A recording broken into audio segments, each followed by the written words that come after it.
noite, pessoal. Estamos ao vivo mais uma vez no Workshop Nacional de Combate a Incêndios. Aqui é o Márcio Ferreira. Sejam todos bem-vindos. E aí, hoje nós estamos aí na segunda-feira também com o nosso carrinho aberto para você ser mais um Fire Masters. Hoje estamos aí com o Fire Masters, o Paulo Renato, bombeiro industrial, e ele vai falar sobre grandes incêndios na indústria. Certo, Paulo?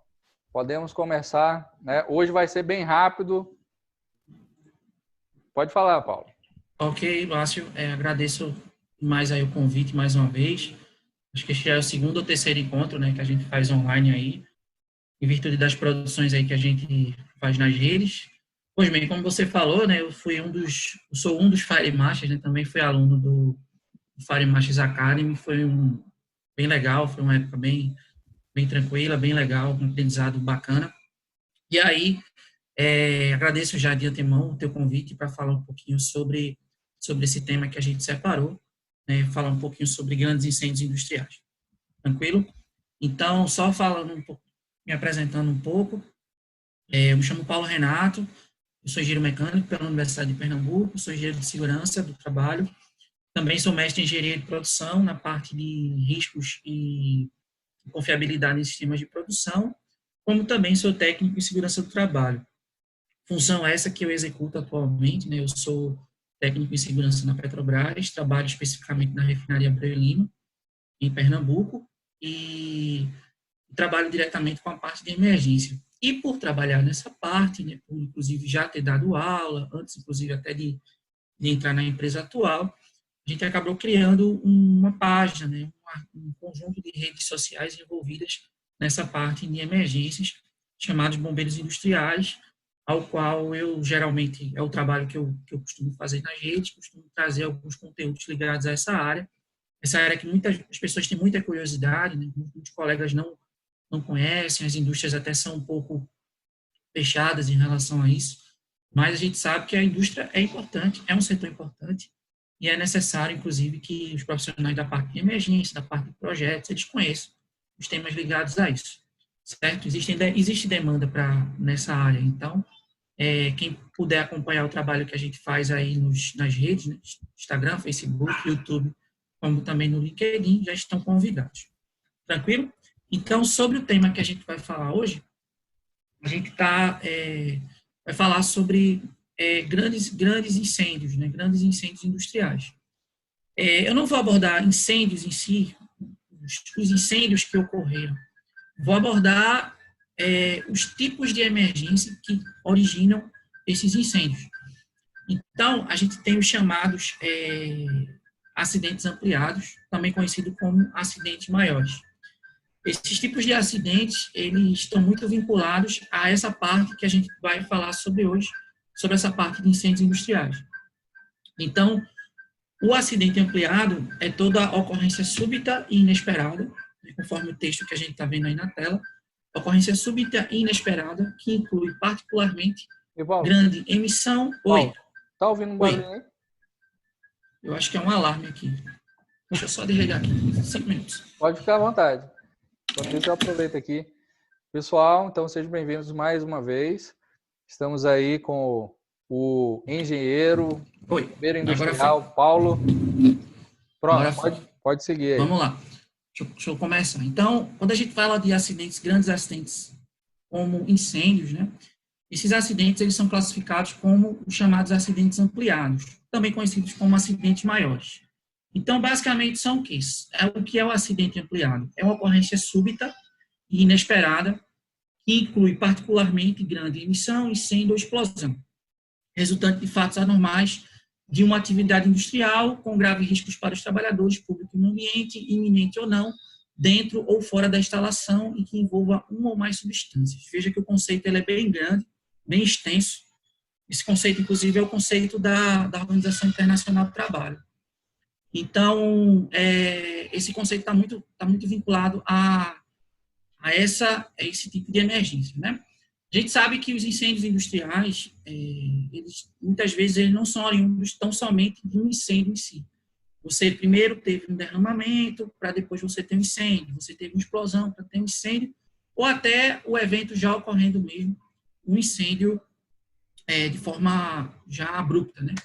Mas entenda que esse conceito de acidente maior, ele está vinculado ao chamado acidente ampliado, certo? Então, geralmente há o envolvimento de substâncias perigosas. Então, principalmente substâncias inflamáveis. Então, grandes refinarias, petroquímicas, você tem ainda atividades que utilizam combustíveis dentro das suas matrizes de produção, né, como siderúrgicas, por exemplo. Então, você tem toda essa questão envolvida, certo? Então, só para que a gente entenda, até para que a gente não cause confusão em relação a esses temas, muitas vezes os acidentes de processo, que são esses que a gente falou, né, incêndios, derramamentos, explosões, eles estão vinculados a os chamados acidentes de processo, mas eles às vezes são confundidos com os chamados acidentes ocupacionais. Então, acidente ocupacional, queda, escorregão, corte, ele tem uma característica diferente do acidente de processo. Um acidente ocupacional, geralmente, ele tem uma frequência mais alta, é uma frequência bem mais alta, entretanto, ele tem uma gravidade baixa. Então, todos os dias ocorrem acidentes na empresa. A pessoa cai, a pessoa se machuca, leva um corte, uma queda de altura, e muitas vezes esse acidente ele só fica lá na empresa. A gente aqui não sabe o que acontece. Pessoas morrem muitas vezes de acidente de trabalho e a gente não sabe. Já um acidente de processo, ele tem essa característica de ter uma frequência menor. Então, mas quando ocorre uma gravidade muito maior. Então, você tem uma grande fábrica pegando fogo, uma cidade inteira, um bairro inteiro sabe que ali está pegando fogo em virtude da fumaça, né, em virtude do ruído, quantidade de recursos que são disponibilizados para essa emergência. Então, quando a gente fala, inclusive, né, como a gente está no workshop aqui, a gente fala muito de projeto, é importante que a gente entenda que os nossos projetos eles vão atender eventos com essas características de baixa frequência. Então, eles têm que ser bem projetados, mantidos e operados, porque senão você não vai conseguir reduzir a gravidade que o acidente provoca. Ok? Então, tem uma outra coisa importante também que a gente precisa entender, é que como é que os acidentes ocorrem, como é que esses acidentes ampliados eles ocorrem, como grandes incêndios, por exemplo. Eles ocorrem quando você tem a chamada perda de contenção primária. Então, essa perda de contenção é a contenção mesmo do produto. Então, quando você tem essa perda de contenção, ocorrem os eventos que eu falei, explosão, incêndio ou grandes derramamentos. Essas perdas de contenção, elas são explicadas, inclusive, por um modelo chamado de modelo do queijo suíço, muito conhecido, né, através do James Wilson, um grande estudioso na parte de confiabilidade, e ele compara esses sistemas, essas barreiras de proteção, como a contenção de fato, como um queijo suíço. O queijo suíço, não sei se vocês já viram, aquele queijo do Tom e Jerry, né? Bem amarelo lá, com os furos enormes. E aí, o que é que acontece? O queijo, eles são as barreiras, né? As fatias de queijo são como se fossem as barreiras. E os furos, eles são as falhas ou as deficiências dessas barreiras que você tem. Você pode ter barreiras físicas, lógicas, pode ter barreiras humanas, por exemplo.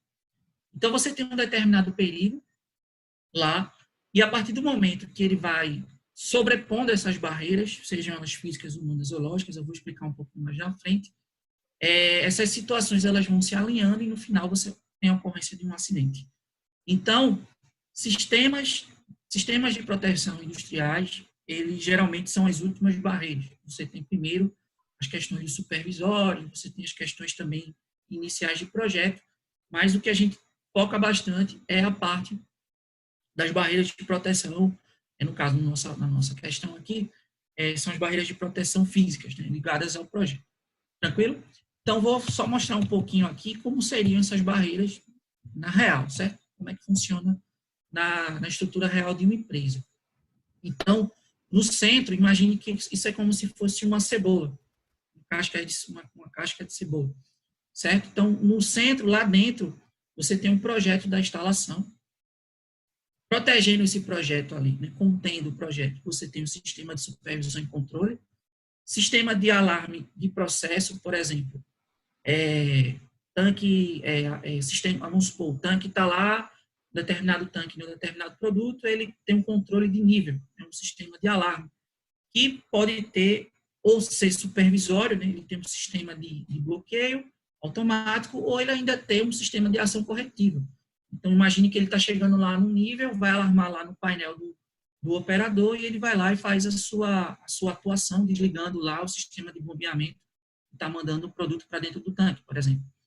Aí você tem os sistemas instrumentados, né, de segurança, que são os SIS, mas tem diversos outros tipos de sistemas que eles atuam automaticamente. Então, vamos supor que depois de tantos alarmes, depois de tanto tempo alarmando, para que o tanque não transborde, o próprio sistema ele vai lá e faz a ação corretiva independente da ação humana.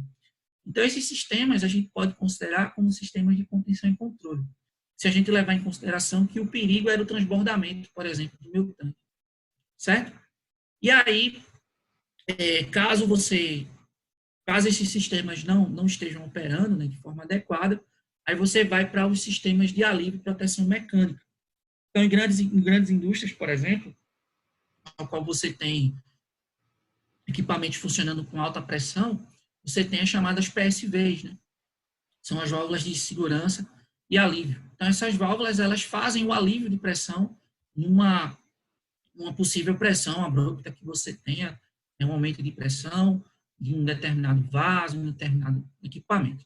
Certo? Então, ele faz o alívio do produto, né? Logicamente, ainda você está tendo todo o produto contido, certo? Você ainda não teve a saída do produto. Bom, você pode ter, caso todo esse sistema falhe, aí você vai ter os sistemas de mitigação físicos, né? Diques, bacias de contenção.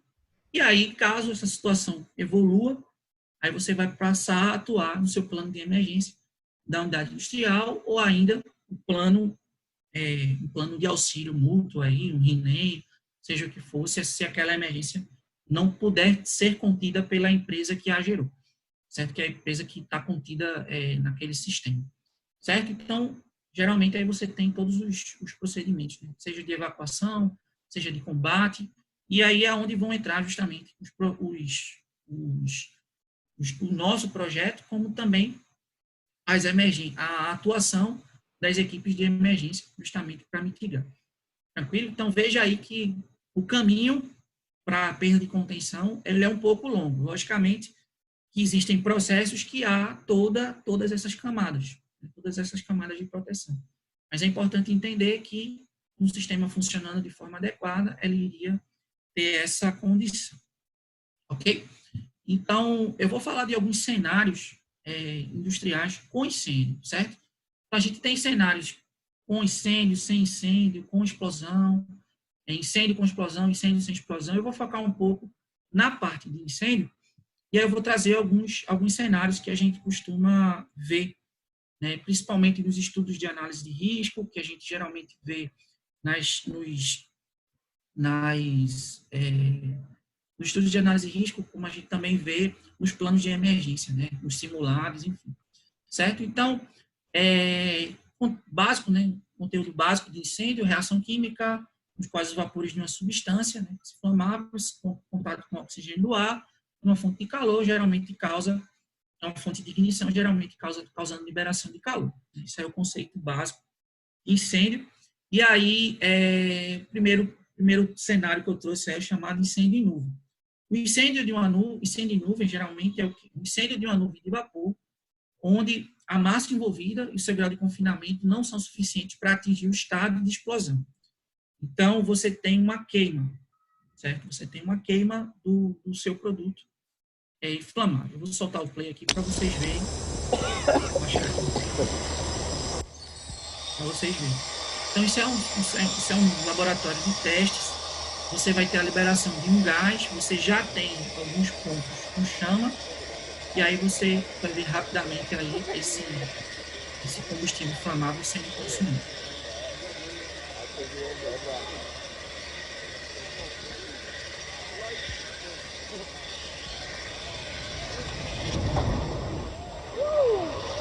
Veja, deu para perceber, né?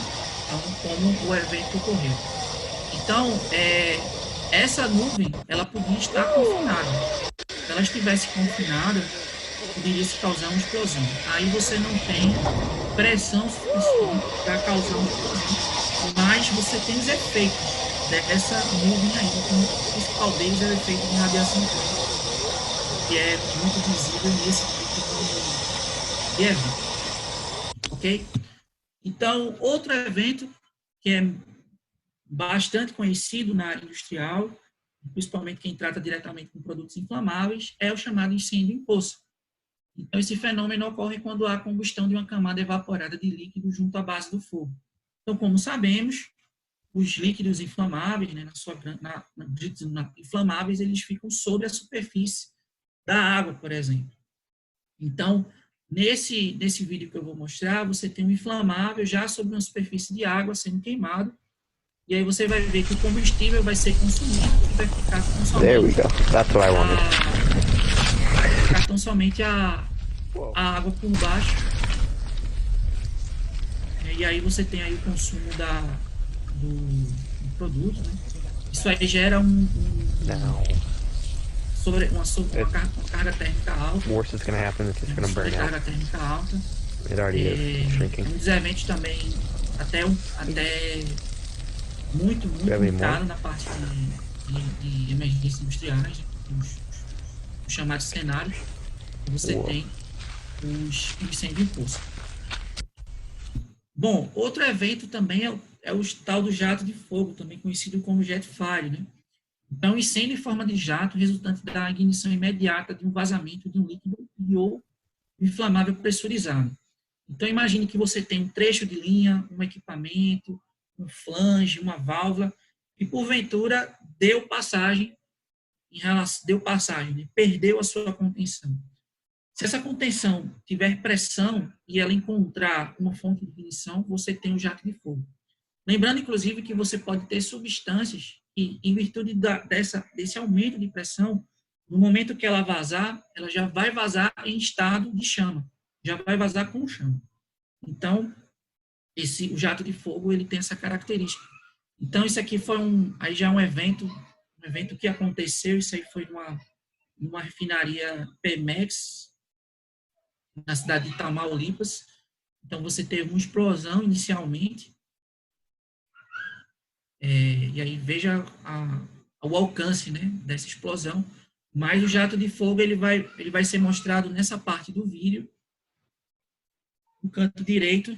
Observe no canto direito da tela. Então, vai começar objetos sendo lançados, né, as pessoas correndo, e aí você vê um enorme jato, né, de fogo. Isso aí tem uma capacidade destrutiva enorme, né? É um lança-chamas.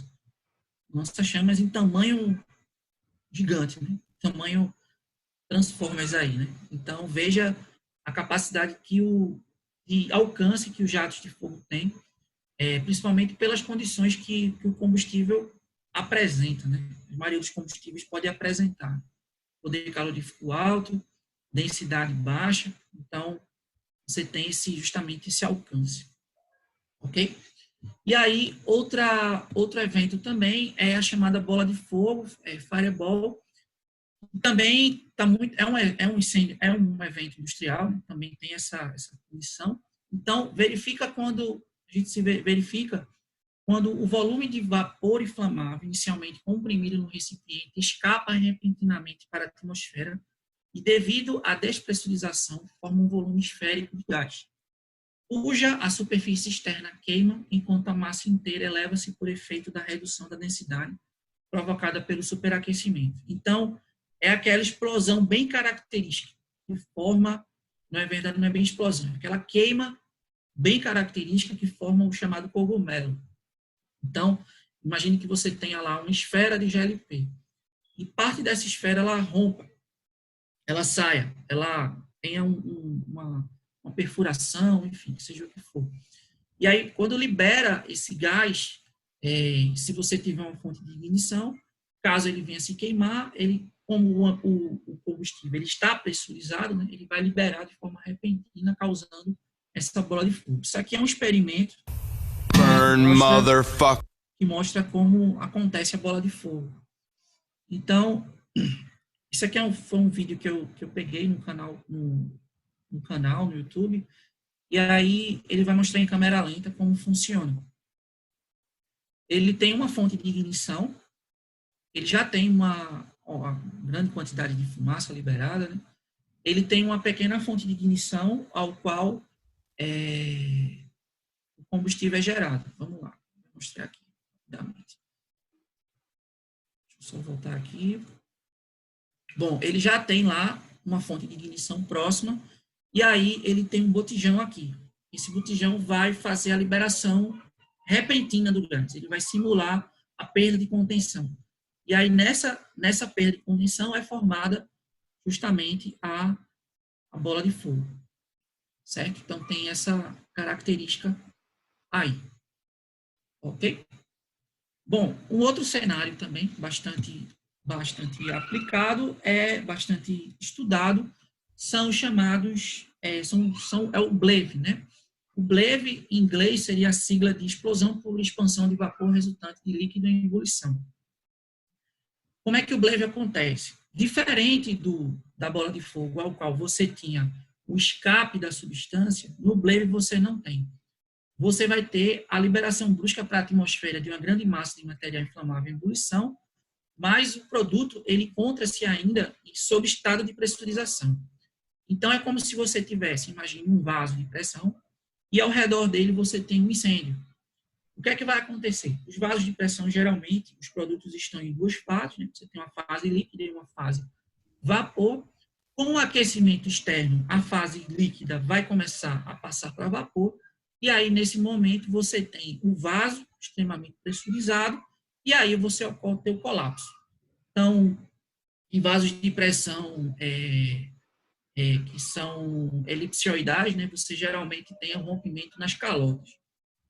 Você também tem esferas, por exemplo, você também tem outros pontos frágeis também, geralmente são os pontos de solda.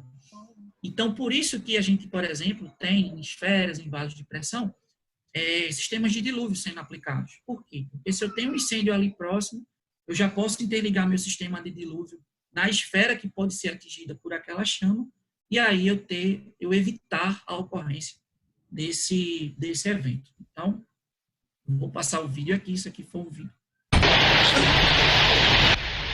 Um BLEVE também, veja aí, ó, uma detonação, um cenário específico de explosão que causa incêndio.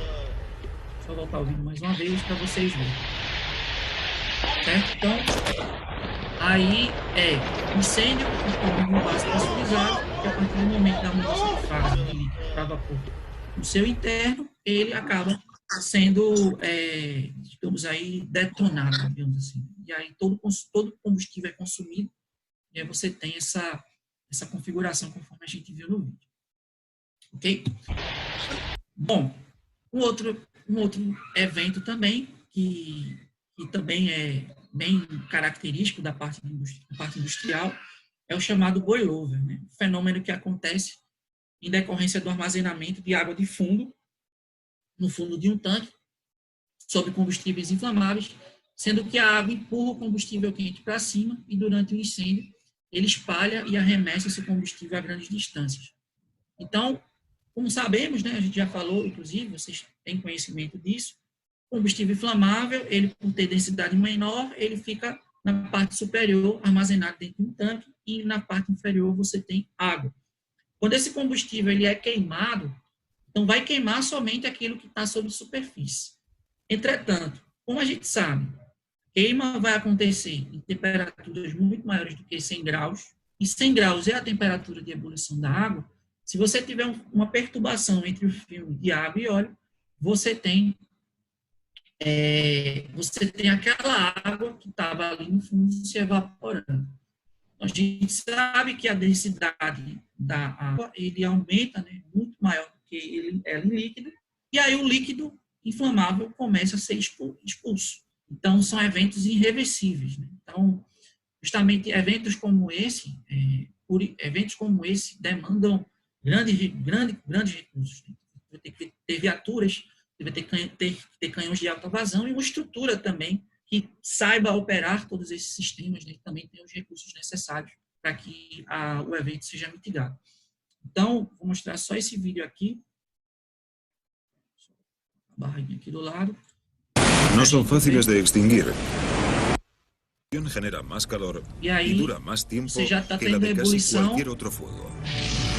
e aí essa ebulição começa a expulsar o inflamável que está sobre o tanque. E aí a gente nem enxerga Además mais son o tanque. explosivos Pode ver que y tienden a pasar de peligrosos a catastróficos en cuestión de segundos. Muita perda de produto. Então aí você vai agir na remediação, né? As equipes de emergência, elas vão agir aí para Y la combustión genera más calor y dura más tiempo. as consequências. Se tu fala ao mesmo tempo com o vídeo, não dá para te ouvir. Tá. Abaixa um pouquinho o vídeo. Tá melhor agora? Agora 100%. Bom, só para a gente ver aí. Entendi. Só para vocês verem aí, então, o boilover acontecendo, né? O líquido, água embaixo, de menor densidade, como ela passa a forma de vapor, né? Ela começa a expulsar o líquido que estava queimando por cima, e aí veja aí a expulsão de todo o líquido. Isso aí é, como eu falei, irreversível, né? É algo bem... Ok? Deu para ouvir direitinho agora, Márcio? Deu sim. Perfeito. Beleza, então. Bom, e aí o que é que acontece? Baseado nessas questões, desses eventos, cada vez mais a gente tem que estruturar os nossos estudos, né? O nosso conhecimento para tentar, como é que eu posso dizer, estabelecer as condições de plano de emergência, estabelecer as condições de resistência dos nossos materiais, né? Inclusive também estabelecer as medidas de emergência, as medidas de projeto, entre outras coisas. Então, existem alguns aplicativos, né? Os aplicativos você pode usar para, digamos, analisar o quão vulnerável a tua estrutura é em relação à presença daquele inflamável naquelas condições de pressão e temperatura que você vai ter dentro da tua unidade industrial. Então, como eu falei anteriormente, eventos industriais, né, eles têm dois grandes aspectos, e com três grandes aspectos, na verdade, que complicam. Você tem a possibilidade de ter nuvens tóxicas, né? Você tem a possibilidade de dissipação de fumaça, enfim, de particulado. Você tem a possibilidade de grandes radiações térmicas, né, por conta da sobrecarga térmica dos combustíveis, né, que geralmente tem um alto poder calorífico. E você também tem a possibilidade de ter efeitos de sobrepressão, que é o que a explosão causa de fato.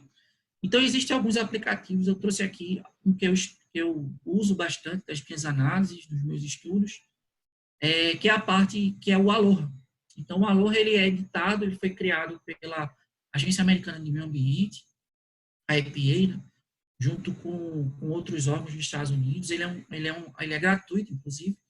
E aí você pode criar as chamadas curvas de isorrisco, né, geralmente que o pessoal chama. O Aloha, ele é determinístico, ele não utiliza fluidodinâmica, né, ele utiliza a chamada curva de Gauss para poder,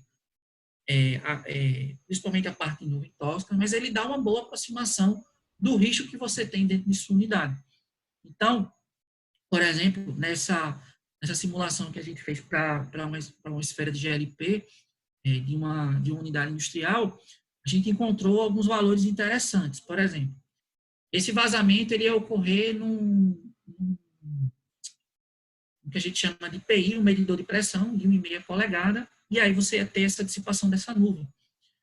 Na dissipação da nuvem, se ela não entrar em combustão, por exemplo, a gente ia ter uma nuvem, levando em consideração 2.100 ppm, que é o índice imediatamente perigoso à vida e à saúde do propano, que é o que está contido dentro da esfera, a gente teria uma nuvem aí de aproximadamente 120 metros, 110 metros, né, alcançando isso aqui. Se a gente também simulou dois eventos, né, eventos essa parte vermelha aqui, a parte de efeitos de sobrepressão, né, de explosão. Então, na parte laranja, você teria uma sobrepressão de 1 PSI, nessa outra parte aqui de fora, a gente teria uma sobrepressão desculpa, nessa parte laranja você teria de 1 PSI e na parte vermelha de 3,5. Então, esse aplicativo também você pode fazer esse tipo de simulação. Então, por exemplo, eu posso, a partir daqui, já simular a aproximação da minha brigada de emergência, por exemplo. Eu posso já dimensionar o posicionamento dos meus equipamentos durante a emergência, e, inclusive, também usar isso aí para projetos futuros, né, sabendo das condições de possíveis vazamentos que uma esfera de GLP tem. Geralmente, os estudos de análise de risco, eles geralmente são feitos para os piores cenários, certo? Mas aí eu posso, né, ir restringindo o meu cenário e melhorando a minha análise. Geralmente, cenários de esfera é rompimento total, né? Total das tubulações de alimentação da esfera, mas aí a gente sabe que eventos como esse têm menor frequência, então a gente vai justamente afinando os nossos estudos para conseguir melhores resultados. Então, aqui, por exemplo, eu tenho uma condição já de estudo em relação a um possível vazamento com incêndio nessa esfera de GLP. Ok? Bom, outro evento também, isso aí foi uma outra simulação que a gente fez, um incêndio em poça, superfície total de um tanque de petróleo cru. Então, a gente simulou que todo o tanque iria pegar fogo, né? A superfície total do tanque estaria em chamas. E aí, justamente, para encontrar a radiação térmica. Então, eu utilizei, por exemplo, eu utilizei como referência de dados de radiação, os dados referentes da norma da CETESB, por exemplo, de São Paulo, que é uma boa norma, inclusive, para a gente ter apoio em relação a eventos como esse. Então, a gente teve aqui, ó, na zona vermelha aqui, que seria 35 kW, bem alto, né? Isso aí é um valor bem alto, para vocês terem ideia, em torno de 10 kW, você já tem a possibilidade de queimaduras de terceiro grau ou morte. Em 35, então, você já tem praticamente a perda da estrutura você já tem a possibilidade de falhas estruturais do tanque, né? E aqui a gente teve de 81 metros, a zona laranja, né, 19,5 kW por metro quadrado e 107 metros, e a área amarela de 9,85 e 143 metros. O legal desse programa é que você pode variar, tá? Onde é que é 50 kW? Onde é que é 100? Onde é que é 1? Enfim, e ele vai te dando lá as curvas, né? E aí você pode, inclusive, estabelecer condições diversas. Por exemplo, aqui no estudo a gente já percebe que há a possibilidade, por exemplo, dos tanques adjacentes serem atingidos, né, pela radiação térmica do incêndio. Enfim, então isso já estrutura, né, você para entender o teu plano de emergência, o que é que você já deve atingir para que você não chegue nessa condição. Como também melhora o teu entendimento em relação ao projeto em si, né? O que é que eu tenho que ter nesse tanque para que essa radiação não alcance, né? Sistema de dilúvio, meu sistema de espuma, ele vai ser suficiente para injetar espuma no teto desse tanque e, de fato, conseguir fazer o combate a incêndio. As viaturas que eu vou usar, elas têm um alcance conforme o distanciamento que eu preciso. Veja que a rua está aqui, por exemplo. Será que eu consigo ter um ataque utilizando um canhão superior sem a possibilidade de ser atingido pela radiação desse evento? Então, há toda uma boa... Enfim, você tem uma boa base para começar os seus estudos. Então, é sempre muito importante, né, nós que trabalhamos com essa parte de projeto, a gente ter essa condição do que a gente está projetando vai atender. Quando a gente fala de coisas como essa, inclusive, muitas dessas coisas você não vai encontrar como grande parte dos projetos são definidos. Para esse tipo de zona, para esse tipo de edificação, você tem que ter tal tipo de nível de proteção. Os níveis de proteção eles vão partir da condição de risco que você tem. Então, é importante que se entenda mais, né? A gente procura entender mais essa parte de indústria, né, para justamente poder atender melhor os projetos que possivelmente vão surgir, como também as emergências. já que a gente também não só trabalha na parte de projeto, né, em si, mas também os projetos, eles são para atender emergências. Então, quanto maior o conhecimento sobre as emergências, melhor o meu projeto vai atender em uma possível condição de emergência. Tranquilo? Então, era isso que eu tinha para apresentar, Márcio. Hoje, já deixo o meu muito obrigado aí pelo convite, né? Não estourei meu tempo, né? Não, aí, perfeito. Foi o primeiro. Foi o primeiro, porque os outros estavam demorando 2 horas. Procurei trazer... O Master é assim, o cara é certinho.